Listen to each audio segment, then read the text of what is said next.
sat up in the darkness of my room, frightened.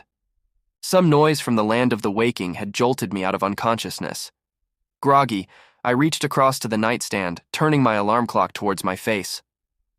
The dim numbers read 3 a.m., and I groaned. So much for a good night's sleep. Forgetting what had woken me, I rolled over and settled back into bed. But there it was again. A thump from the attic above me, foul and deliberate. There was another. It sounded as though someone, for surely it was a person, no house settles in a manner so resembling footsteps, was attempting to make me aware of his presence, almost toying with me. I bolted upright, adrenaline pumping. Someone was in my house. The thumping stopped somewhere above my closet.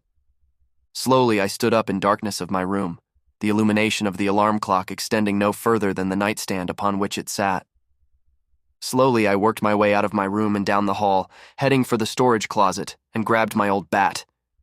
I retreated down the hall to stare, waiting, at the trap door into the attic. Whoever the intruder was, he wasn't going anywhere.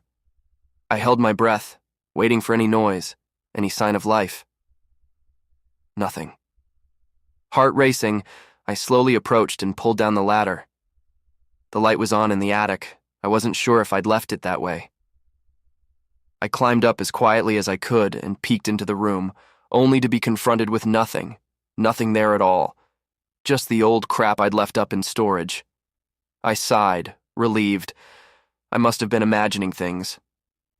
It's easy to convince yourself you're hearing things when you're alone in the dark. Laughing, I shut off the lights behind me and went to lie down. I closed my eyes, thinking on how ridiculous I'd been. Then, thump. Closer now, just as loud as I'd heard it before. Closer now to the center of the room. I jumped out of bed, less frightened than angry, and rushed up the fatter. Bat in hand, I kicked over boxes, swung at shadows and old clothing. Nothing. There was no one there. I rubbed at my temples, climbing down the ladder and back towards my room. Too much stress at work. Must be imagining things. Maybe I'd take the day off tomorrow. I felt strange as I approached my door. A sense of dread washed through me and I hesitated, hand outstretched toward the door knot. I groaned. I was being stupid. I'd probably feel better after I got some sleep. Fingers rubbing the bridge of my nose, I blindly flicked on the light switch and made my way towards my bed. I slumped down onto the edge, rubbing my eyes. So bred. Had to stop being paranoid. Thump! I jerked my hands away from my face, whipping around to glare once more towards the attic. But with the light on, I could see it. A grotesque mockery of the human form, bent and twisted, head facing the wrong way, imply sockets where eyes should have been. Slowly, deliberately, it lifted a hand. It grinned as it slapped it down with a thump, dragging itself closer towards me. Thump! I give a panicked laugh as it smashes the bare bulb that is my only source of light, shrouding the room in darkness. I'm not insane. How could I have known?